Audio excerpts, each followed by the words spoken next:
호랑이에게 물려가도 정신만 차리면 산다는 말이 있습니다. 아무리 위험하고 힘든 일을 만나도 마음을 굳게 먹고 침착하게 대응하면 그 문제를 잘 해결할 수 있다는 말이죠. 그런데 대부분의 사람들이 그렇지를 못합니다. 호랑이에게 물리는 순간 정신을 잃어버립니다. 동물 실험을 해보면 이 현상이 아주 극명하게 드러난다고 합니다. 맹수들에게 잡혀 먹는 짐승들, 그들의 평소의 능력이라면 절대로 잡혀 먹히지 않습니다. 얼마든지 도망갈 수 있어요. 근데 왜 잡히느냐? 맹수를 보는 순간에 기가 죽어버립니다. 감히 도망갈 생각을 못하는 거죠. 또 도망간다 할지라도 계속해서 자기 능력을 발휘하면 성공할 수 있는데 두려움에 오금이 저려서 더 뛰지를 못하고 주저앉는 거예요. 그래서 자기가 가지고 있는 힘도 다 발휘하지 못하고 결국은 쓰러져 잡혀 먹히고 마는 것이 현실이다, 그런 말이죠. 여러분, 우리는 살아가면서 여러 가지 문제를 만나게 되는데 이럴 때 사람들이 낙심하는 이유가 뭐냐? 이 세 가지 때문에 낙심하여 쓰러진다는 겁니다. 첫째가 뭐냐 하면은 나에게 닥친 이 문제가 세상에서 제일 큰 문제다라고 생각하는 거예요. 그러니까 다른 문제가 보이지를 않는 거죠. 다시 말하면 문제에 붙들리는 거다, 그런 말이죠. 여러분, 이런 생각을 해보세요.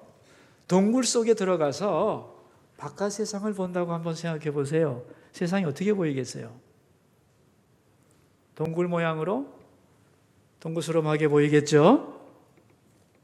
그리고 그 이외의 것은 아무것도 보이지를 않습니다. 동굴 속에 들어가서 바깥 세상을 바라보는 모습, 그것을 가리켜 터널 뷰라고 말합니다. 이 터널 뷰에 갇히게 되면 다른 게 안 보여요. 보이는 것이 다인 줄 알게 된다는 말이죠.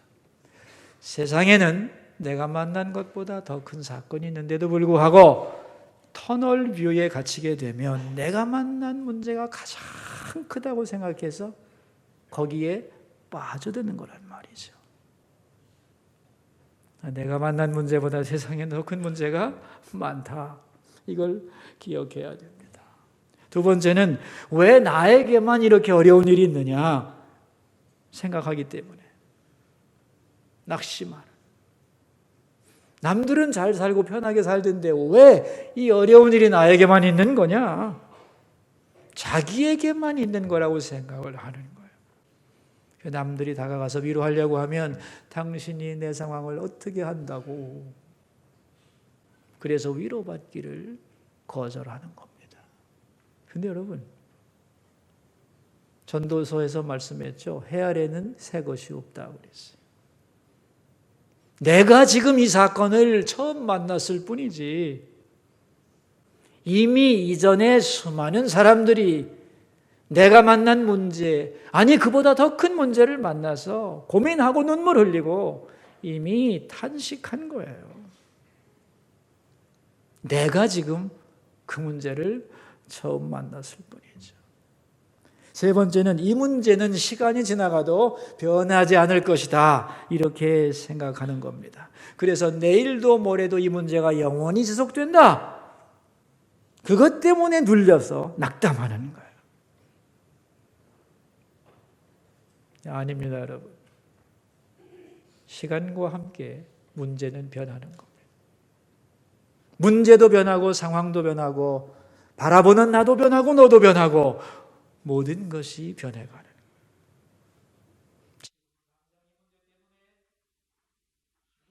힘들지만 시간이 지나면 아니요. 그래서 유행가 가사에도 있잖아요. 세월이 약이겠지요, 그러는 거예요.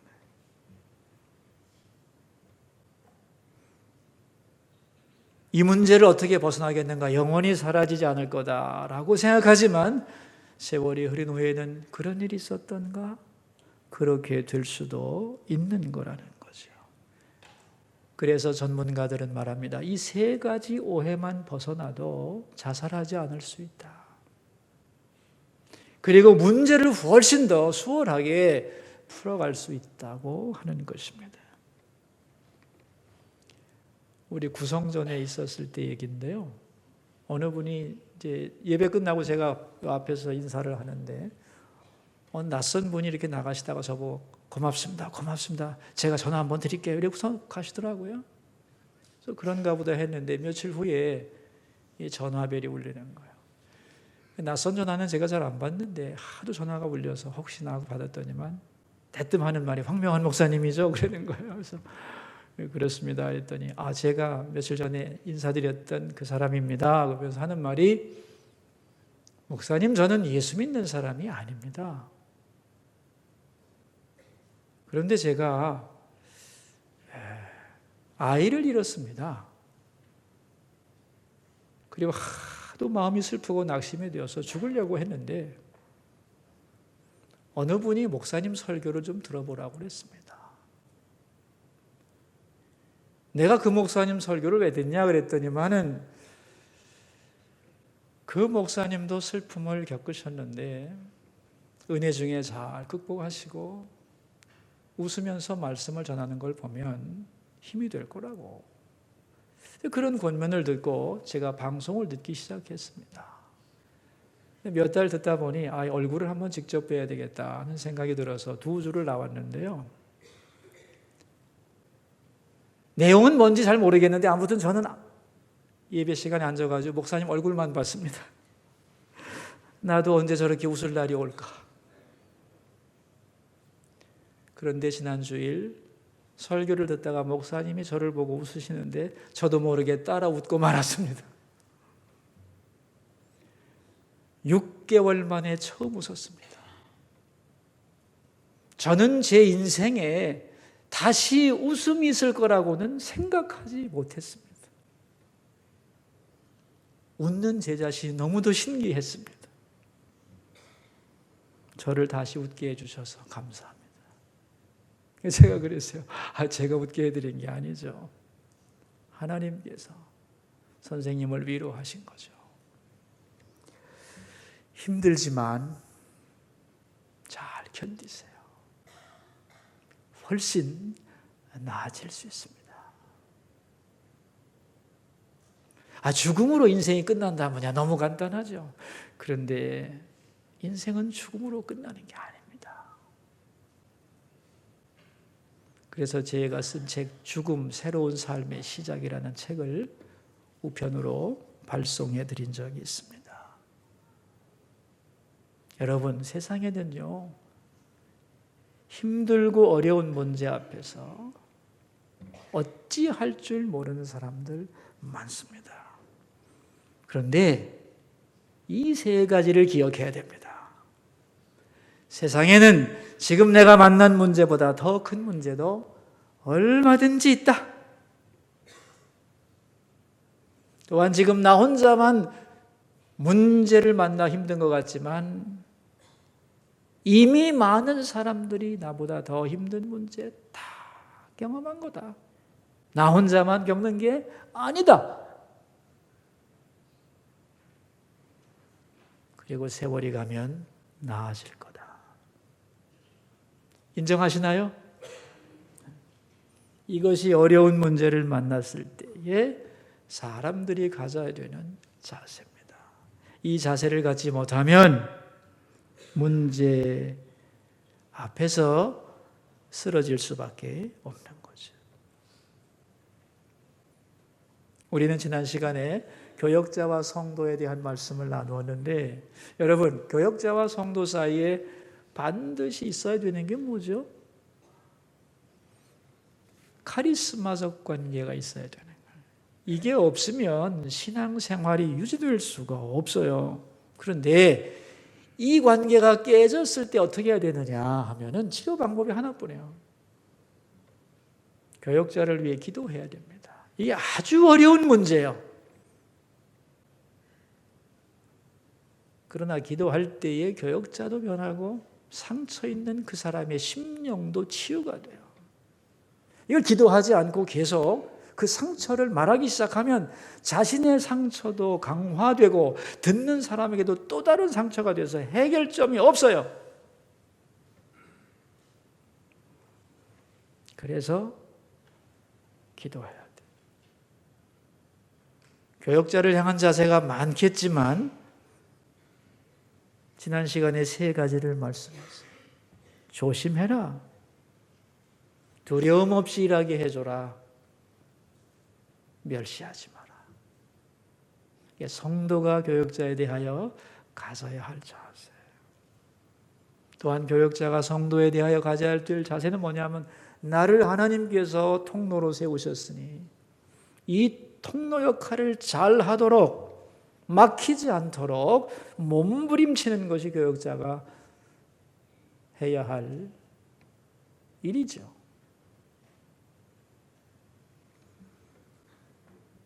이 관계가 양자가 이것을 잘 감당하지 않으면 교회는 내부적으로 무너진다고 그랬어요. 외부의 압박이 문제가 아니에요.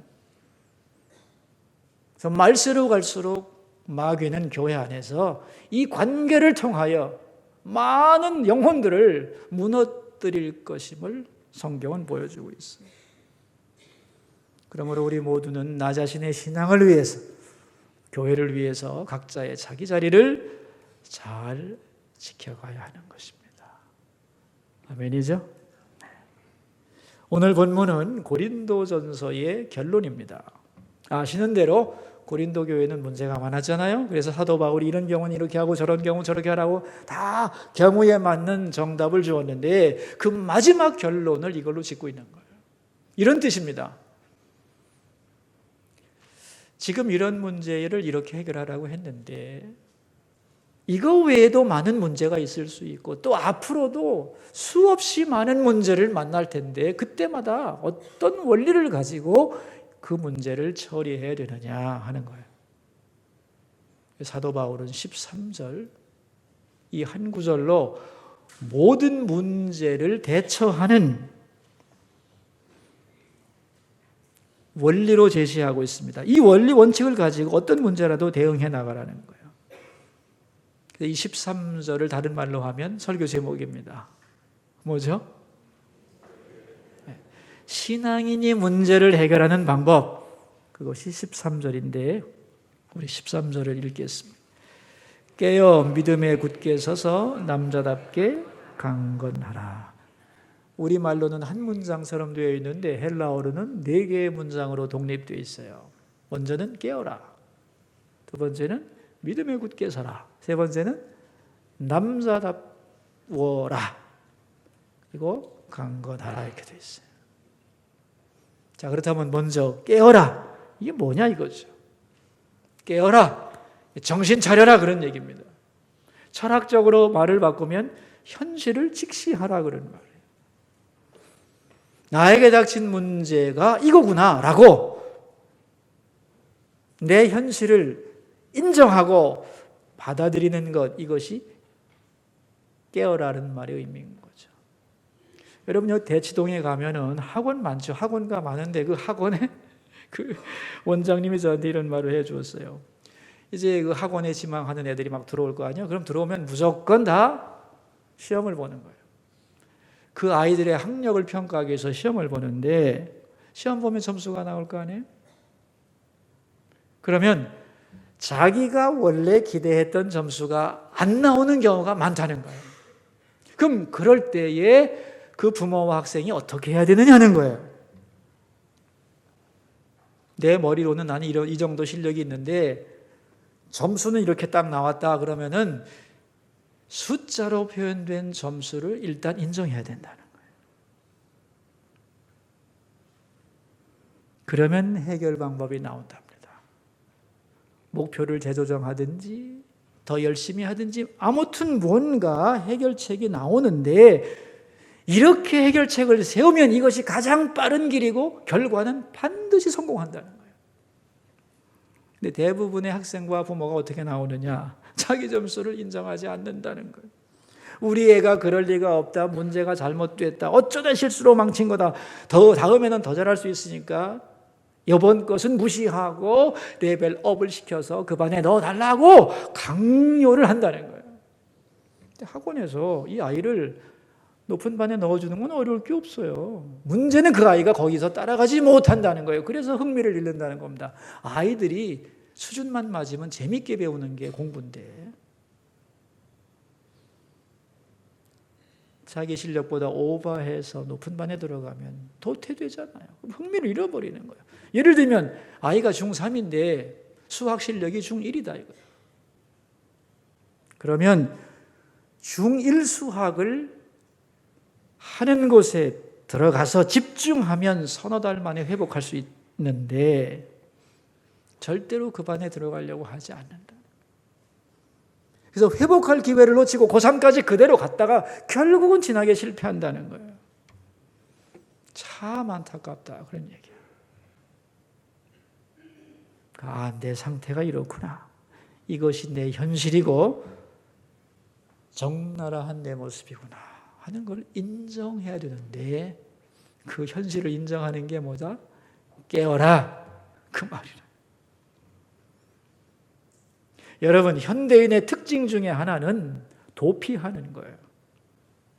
옛날 사람들보다 요즘 사람들은 문제 앞에 직면하는 용기가 훨씬 부족해요. 그래서 많은 사람들이 도피합니다. 도피하는 현대인이라는 책 있잖아요. 분주함으로 도피하고 누군가를 원망하고 핑계대면서 다른 데 원인을 돌리는 곳으로 도피를 해요. 그래서 수많은 희생양을 만들어냅니다. 그래서 국민들도 보면은 여차하면 정부를 욕하고 국가의 잘못으로 다 돌립니다. 그래서 이탈리아에서는 이런 정치 농담이 있어요. 날씨가 나쁜 것도 정부 탓이다.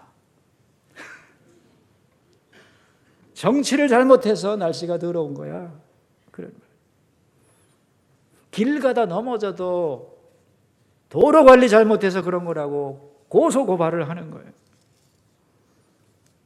누구 때문에 이 문제가 생겼고 그래서 원망하고 핑계를 대기 시작하면 끝도 없습니다. 여러분, 그래서 요즘 사람들이 불평이 그렇게 많은 거예요. 뭔 놈의 불평이 그렇게 많아요, 여러분? 여러분, 나라와 대한 불평도 그만하세요. 불평해서 해결되는 게 없어요. 일단 현실을 인정해야 돼요. 받아들여야 돼요. 그게 깨어나라 그런 말이에요. 이게 문제 해결의 시작이에요. 두 번째가 뭐죠? 믿음에 굳게 서라. 문제를 파악한 다음에는, 인정한 다음에는 받아들여야 되는데 어떻게 받아들일 거냐? 여기에 믿음으로 받아들이라고 그랬어요. 그 많은 정신적 지도자들이 문제를 만났을 때는 어떻게 그 문제를 풀어가야 되느냐 할 때 일반적으로 하는 말이 뭐냐면은 높은 곳에 올라가서 그 문제를 바라보라 그랬어요. 그러면 새로운 각도가 생긴다. 좋은 말이에요, 여러분. 근데 오늘 본문에서는 그렇게 말하지 않고 신앙인이 문제를 만났을 때 모든 것을 다 인간적인 각도에서만 해석하고 수평적으로 받아들이면 해결책이 없다는 거예요. 믿음이라고 하는 것은 하나님과 나와의 관계죠. 그러니까 믿음에 굳게 서란 말은 뭐냐면 이 문제를 믿음으로 받아들이라는 거예요. 하나님이 내게 이 문제를 통하여 뭔가 하시려는 의도가 있지 않는가로 받아들이라는 거예요. 즉 수평적인 각도에서만 생각하면 안 되고 수직적인 차원에서 하나님이 이 사건 속에 뜻을 가지고 계시다. 이 문제를 통하여 뭘 이루시려고 하는 걸까? 이런 마음으로 받아들이면 새로워진다. 여러분, 성경 창세기에 보면은 야곱이라는 남자가 등장을 해요. 그죠?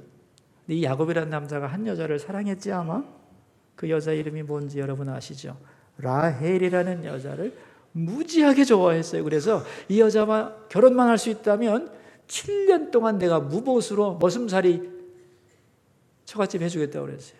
그리고 기쁘게 7년 섬겼습니다. 그리고 7년 지나고 결혼식을 하고 그 다음 날 하룻밤 자고 아내 얼굴을 딱 보니 신부가 바뀌었어. 라헬이 아니라 라헬의 언니 레아였습니다. 아침에 일어나 보니 레아라 이렇게 나와 있어요. 기절초풍할 얘기죠, 여러분. 이 황당한 사건을 놓고 야곱이 어떻게 대응하느냐 하면은 라반에게 항의를 합니다. 어떻게 이럴 수가 있습니까? 사람을 바꿉니까? 그때 라반이 간단하게 대답하죠. 우리 지방에서는 동생이 언니보다 먼저 가는 법 없다. 딱 자릅니다. 그리고 만약에 라헬을 얻으려면 7년 더 해라. 그럼 줄게 그랬어요. 이 야곱 그 문제를 인간적으로 받아들이고 좋습니다. 그럼 내가 7년 더 하죠. 그래서 또 7년 해서 라헬을 얻었어요. 죽을 고생한 거죠. 여러분, 결혼식에서 신부가 바뀌는 게 작은 일일까요? 엄청나게 큰 사건입니다. 그렇다면 이 사건 앞에서 생각해야죠. 질문해야 됩니다. 하나님, 어떻게 이런 일이 있을 수 있죠? 이 사건 속에서 하나님이 제게 말씀하시려는 건 뭐죠? 라고 야곱이 하나님께 물었다면 하나님이 대답을 하셨겠죠. 너 네 아버지하고 형 속이고 도망왔잖아. 그래서 라반에게 속은 거야. 속어서 엉뚱한 여자 얻은 것 같지? 근데 사실은 말이지 그 결과가 마음에는 안 들어도 야곱, 너한테 진짜 알맞은 여자는 레아거든.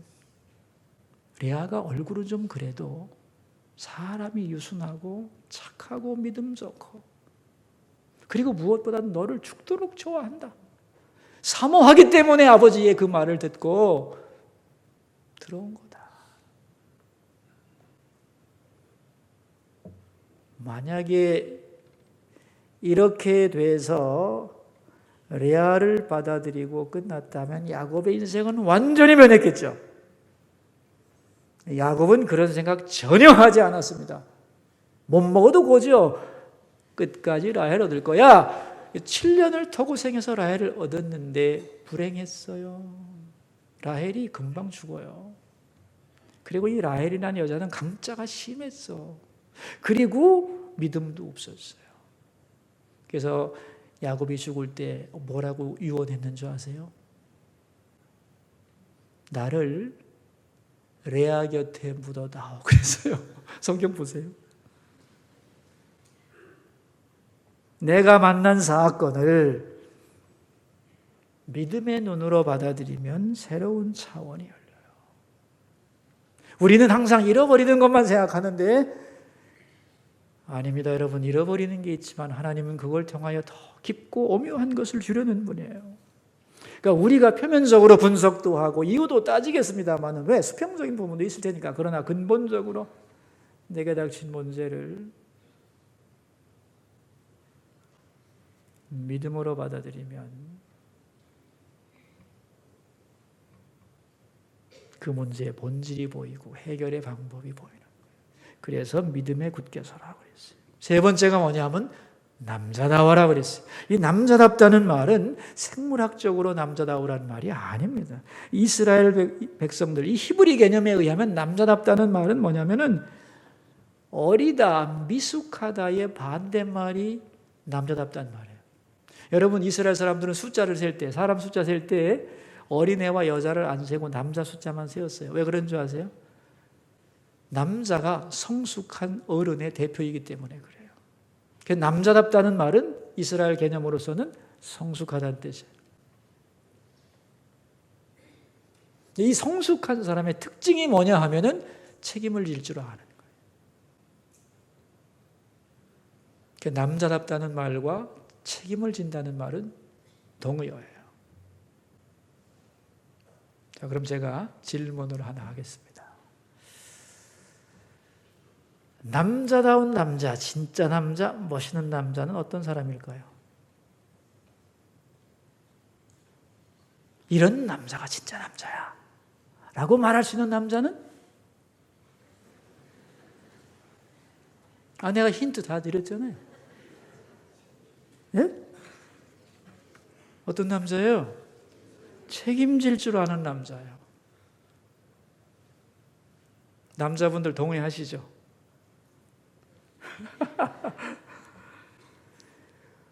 근육질은 완전 남자인데 이게 문제만 생기면 뒤로 숨는다. 이건 남자가 아니에요. 이 성경의 남자답다는 개념을 잘 이해하셔야 돼요. 용기 있고 책임질 줄 아는 사람. 그게 남자라는 거예요. 일이 생기면 뒤로 가서 숨고 자기 이익만 챙기고 먼저 도망가고 이거 비겁한 거예요. 근데 이 시대가 말이죠. 이 시대가 남성성이 약화되고 있는 시대예요. 사회학적으로 큰 문제입니다. 이 남성성이 약화된다는 게 뭐냐면 성숙하지 않다는 뜻이고 책임지는 일을 점점 회피한다는 거예요, 사람들이.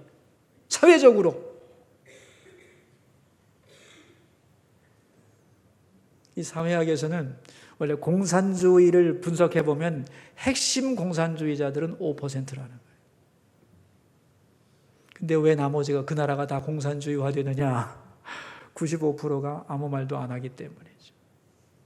여러분, 파업 일으키고 데모하는 사람들 열혈분자는 5%밖에 안 돼요.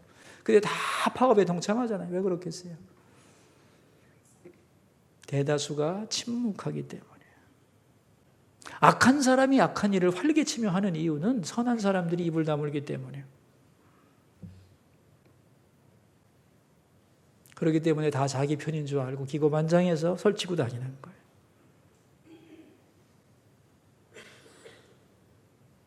여러분, 고린도 교회로 말하자면 고린도 교회 안에 분쟁을 일으킨 사람은 아주 소수입니다. 대부분의 교인들은 착하고 하나님 바라보는 진실한 성도들이에요. 그런데 교회 자체가 문제에 휩싸였어요. 왜 그렇겠어요? 이해가 되시죠? 그래서 남자다움이 필요하다는 거예요. 이건 아니라고 느끼고 있어요, 다. 그런데 내 책임 아니고 나서서 말할 용기 없고 내가 나서서 말했다고 욕먹을 게 뭐 있어. 내 인기 관리 나오면 되는 거지. 나서지 않으니까. 잘못된 소수가 전체를 흔들었다는 거예요. 요즘 정치학적인 용어로 말하자면은 여론을 예의주시하다가 대세를 따라가는 사람들이 너무 많은 거죠. 예? 이게 남성성의 문제예요, 이게.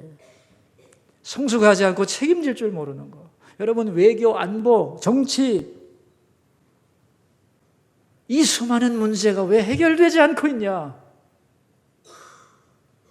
잘못을 몰라서? 아닙니다. 책임지려는 사람이 하나도 없는. 그래서 남자다워져야 된다는 거예요. 이런 면에서 여러분, 여성분들도 남자다워져야 돼요. 성경에 말하는 여러분이 예외는 아닙니다. 네. 그러니까 문제를 먼저 직시하고 신앙으로 받아들였으면 이제 고쳐야 될 텐데 잘못된 것을 잘못됐다고 말하고 책임질 걸 책임지고 이런 자세가 성숙한 자세고 남자다운 자세인데 이게 있어야 공동체의 문제가 해결이 될 수 있다. 아멘. 마지막으로는 강건하라입니다. 강건하란 말은 힘을 내라 그런 말이에요. 여러분, 힘이 없는 게 아니에요. 힘을 내지 않는 게 문제예요. 강건하지 못하면 힘을 낼 수 없죠. 그래서 강건하라는 거예요. 이건 뭐냐면 힘을 내라는 거예요. 왜? 있으니까. 대부분의 사람들은 자기 힘을 다 못 씁니다. 그죠? 우리의 정신 능력 10분의 1도 못 쓰고 죽는다는 거 아니에요. 우리는 힘이 없어서 못해. 천만의 말씀이야. 힘을 내라 그랬어요. 졸려서 못한다고? 아닙니다. 힘이 없어 못한다고. No! 힘을 내면 되는 거지. 마음이 나약해지고 늘어져서 주어진 힘도 사용하지 못하고 쓰러지는 일이 너무너무 많은 거죠. 여러분, 작은 힘도요, 집중하면 대단해지는 거예요. 힘이 없는 게 아닙니다, 여러분. 자, 고린도 교회를 놓고 네 가지를 정리하겠습니다. 고린도 교회가 은사도 많고 뜨겁고 믿음 좋고 언변도 좋고 자랑거리가 많았는데 현실은 분쟁에 휩싸였어요.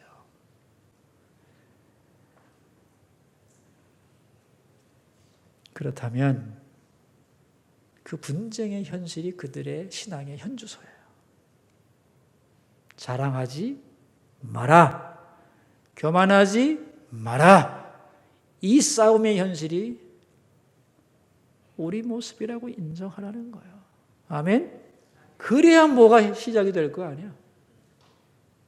두 번째는 이 문제를 통하여 하나님이 우리에게 뭘 말씀하시던가. 교회를 향하여 어떻게 하시려고 이 문제가 허락됐는가. 우리를 고쳐서 새롭게 하고 교회를 거룩하게 하고 다시 세워가시려는 하나님의 은혜가 이 속에 있는 거죠.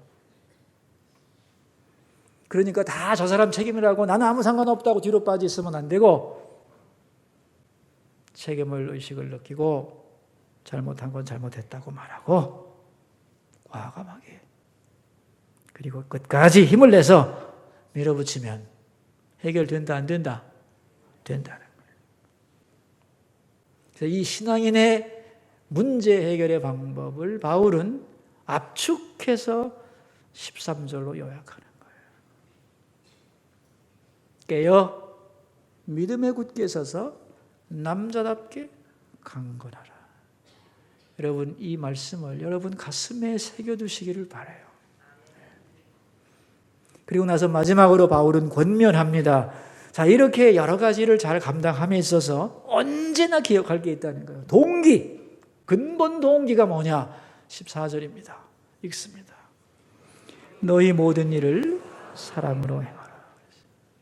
여러분, 어떤 일을 하든지 숨은 동기가 중요한 거거든요. 왜 그 일을 하냐는 거예요. 열심히 뛰고 해결하는 것도 좋은데 왜?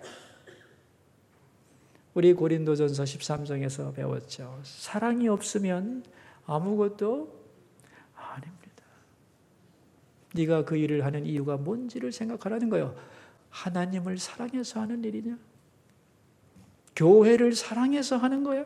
그리고 영혼을 사랑해서 하는 거냐고. 그렇다면 좋아. 사랑이 없이 자기 욕심을, 자기 이름을 드러내기 위한 것이라면 아무리 열심히 잘해봤자 필요 있다 없다 잘 못 가는 거다 그런 말이야.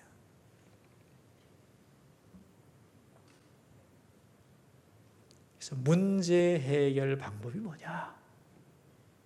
기억하되 언제나 사랑이 동기가 되도록 점검하면 바르게 갈 수 있다는 것이 오늘 본문 말씀이죠.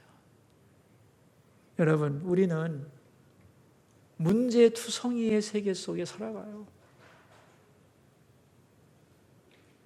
문제 없는 날이 올까요? 안 오겠죠. 그렇다면 그 문제는 우리를 쓰러뜨리려고 하는 걸까요? 아니겠죠? 잘 극복하라는 것이고 극복해서 더 성숙하고 지혜롭고 아름답고 하나님의 뜻을 알아가는 사람이 되라는 거죠. 그렇기 위해서는 먼저는 도피하지 말고 부정하지 말고 현실을 인정하고 받아들이라. 깨어라. 그리고 인간적인 각도에서 물리적인 원인만 찾지 말고 하나님 앞에서 이 일이 왜 있는가를 생각해보라.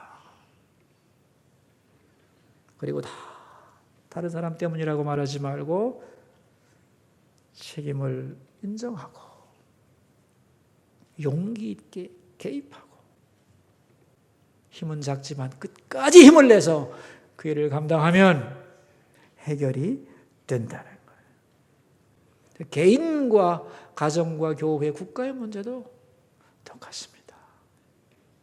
언제나 우리 모두가 깨어서 믿음에 굳게 서서 남자답게 강건한 성도로 살아가시기를 축원합니다. 기도하겠습니다. 우리 세 가지 기도 제목을 가지고 주님 앞으로 나가겠습니다. 첫 번째 기도 제목, 문제 앞에서 깨어 믿음에 굳게 서서 남자답게 강건하게 하소서. 우리 기도하겠습니다. 하나님 아버지, 오늘 문제를 해결하는 방법, 신앙인의 문제 해결의 원리를 생각하였습니다. 우리는 문제 앞에서 도피할 때가 많습니다. 원망하고 부정하고 직시하지 못할 때가 많습니다. 원하오니 주님, 이 문제를 받아들이고 그 문제 앞에서 깨어나게 하소서. 또한 그 문제를 수평적인 각도에서만 보면 해결이 없습니다. 믿음으로 바라보고 이 일을 통하여 하나님이 하시고자 하는 일이 뭔가를 질문할 수 있는 우리가 되기를 기도합니다. 우리를 남자답게 하소서. 회피하고 비겁하지 않게 책임질 줄 알고 용기 있게 나갈 수 있도록, 많은 힘은 없으나 끝까지 힘을 내어 감당하면 잘 될 줄로 믿고, 이 믿음의 사람들이 가져야 하는 문제 해결의 방법을 가슴에 담고 살아가는 우리가 되게 해 주옵소서. 두 번째 기도 제목입니다. 모든 일을 하되 사랑이 동기가 되어 할 수 있게 해 주소서. 기도하겠습니다. 하나님, 우리는 많은 일을 하며 살아갑니다. 그런데 미움이 동기가 되고 원망과 불평과 핑계가 동기가 될 때가 너무 많습니다. 또 내 욕심이, 내 명예, 그런 것들이 동기가 된 일들이 너무 많습니다. 하나님, 정말 하나님을 사랑해서인가? 교회를 사랑해서인가? 영혼을 사랑하는 마음으로 하는 것일까? 그래서 우리가 어떤 일을 하더라도 그 근본 동기가 언제나 사랑이 되도록 도와주시옵소서. 세 번째 기도 제목입니다. 우리나라와 한국 교회를 위해 기도하겠습니다. 하나님, 이 나라 대한민국을 불쌍히 여기소서. 이 나라의 갈 길을 인도해 주시고 우리의 수많은 문제들을 어떻게 풀어가야 될지 지혜와 용기를 주소서. 도피하고 원망하고 책임지지 않는 사람들이 너무 많습니다. 우리 지도자들에게 정직함과 용기와 남자다움과 나라의 미래를 생각하는 것과 하나님 국민을 위하는 마음을 부어주시옵소서. 권력 뒤에는 의무가 있다는 것을 결코 잊지 않도록 도와주시기를 기도합니다. 오늘 예배하는 한국의 모든 교회들에게 복을 주시고 진리의 말씀이 선포되고 찾아 나온 영혼들이 하나님을 만나고 돌아가는 그러한 예배, 그러한 교회들이 되게 하여 주옵소서. 살아계신 하나님, 우리의 삶은 언제나 문제투성이입니다. 그러나 이 속에서 낙심하지 않게 하소서. 신앙적으로 문제를 해결하는 방법을 알게 해주소서. 우리 모든 성도들이 언제나 어떤 문제를 만나더라도 불신앙적인 도피자가 되지 말게 하시고 깨어 믿음에 굳게 서서 남자답게 강건하게 해주소서. 예수님 귀하신 이름으로 기도하옵나이다.